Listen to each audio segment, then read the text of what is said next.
Bonjour à toutes et à tous, ici Gérald Pellegrino avec deux ailes comme l'eau gazeuse. Dans la vidéo d'aujourd'hui, nous allons parler d'une technologie de pointe appelée ChatGPT, qui a été développée par le laboratoire de recherche en IA OpenAI. Mais avant de nous plonger dans ChatGPT, prenons un moment pour comprendre ce qu'est l'IA et comment elle fonctionne. L'IA, ou intelligence artificielle, est un domaine de l'informatique qui vise à créer des machines intelligentes capables de penser et d'agir comme les humains. Pour ce faire, on utilise des algorithmes et des modèles mathématiques avancés qui permettent aux ordinateurs de traiter et d'analyser de grandes quantités de données afin de prendre des décisions éclairées. L'un des domaines les plus passionnants et les plus prometteurs de l'IA est le traitement du langage naturel, ou NLP.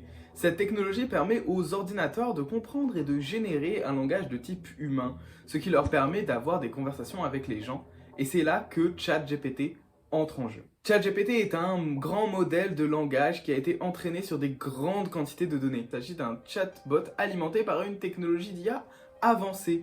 Mais comme avec toute technologie, il y a des dangers potentiels à prendre en compte. Dans la vidéo d'aujourd'hui, nous allons discuter des risques potentiels de ChatGPT et de ce que nous pouvons faire pour les atténuer. Alors asseyez-vous et préparez-vous à tout savoir sur l'IA, ChatGPT et les dangers potentiels des technologies avancées.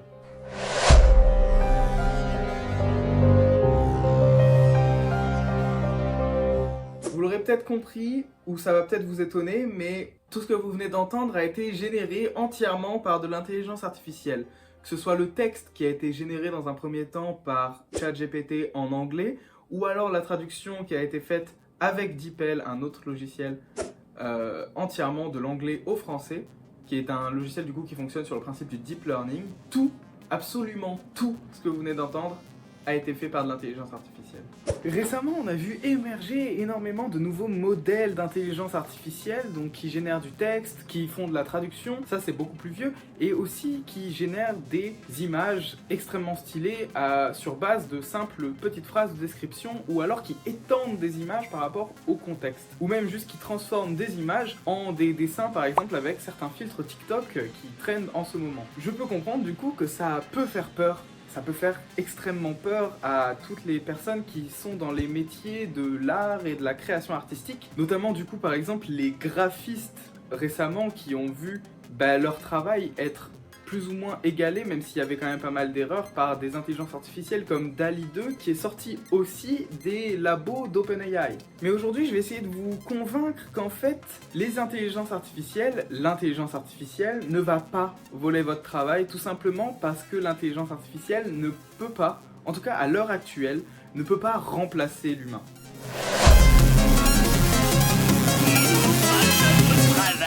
En effet, je pense que c'est important de le dire quand même parce que même si ce que fait ChatGPT est super impressionnant, c'est tout aussi impressionnant que le fait de pouvoir discuter avec quelqu'un à l'autre bout de la planète. Et ça, c'est quelque chose qui a effrayé beaucoup de monde à l'arrivée des téléphones. Des premiers téléphones. Parce qu'en fait, on entend souvent que l'intelligence artificielle va détruire du travail, etc. Sauf qu'on a eu ce même type d'argument lors de la révolution industrielle ou de la robotisation des usines.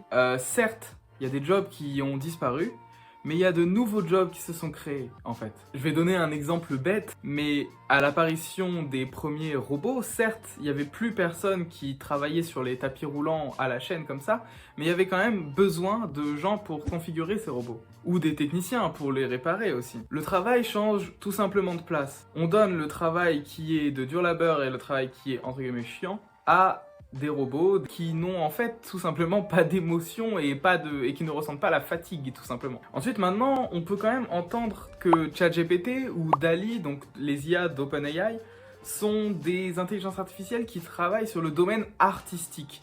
Donc des choses qui sont du coup pas des travaux de dur labeur comme avec la révolution industrielle. Et donc si l'intelligence artificielle venait à détruire, à remplacer, à faire mieux en fait tout simplement que ces personnes-là, du coup ce serait un gros problème pour les gens qui font ça. Heureusement pour tous les créatifs qui produisent du contenu artistique ou même les développeurs, parce que OpenAI peut produire du code, il est encore impossible à l'intelligence artificielle de faire preuve tout simplement de créativité, d'avoir des idées.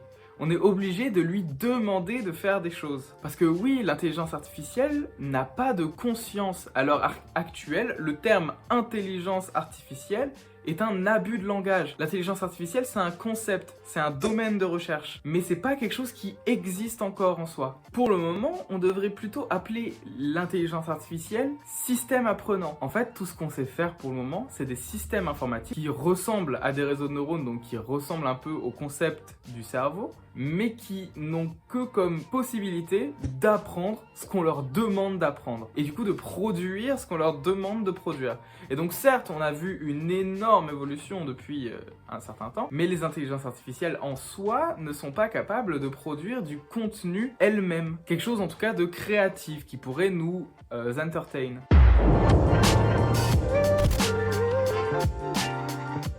Donc l'intelligence artificielle, ou plutôt du coup les systèmes apprenants, sont à l'heure actuelle des outils. Par exemple DeepL, c'est un outil de traduction, mais par exemple déjà il n'est pas parfait. ChatGPT, c'est pareil, pour pouvoir produire du texte, pour pouvoir produire du code aussi, on est obligé de lui demander quelque chose. Et on est obligé aussi de bien le formuler, parce que si on le formule mal, on n'a pas forcément ce qu'on veut. Par exemple, pour l'intro de cette vidéo, je m'y suis repris à 3 fois avant d'avoir une intro qui est à peu près convaincante. Donc petit conseil comme ça, si jamais vous êtes un créatif, je vous conseille plutôt du coup d'apprendre à utiliser ces intelligences artificielles qui existent pour du coup améliorer à la limite vos créations artistiques, ou alors même tout simplement pour vous inspirer, parce que ça peut être très intéressant. C'est des outils qui peuvent vous aider en fait tout simplement dans votre création, et on le verra avec la suite de la vidéo. Dans le cas du développement, ça peut permettre de résoudre pas mal de problèmes en vrai.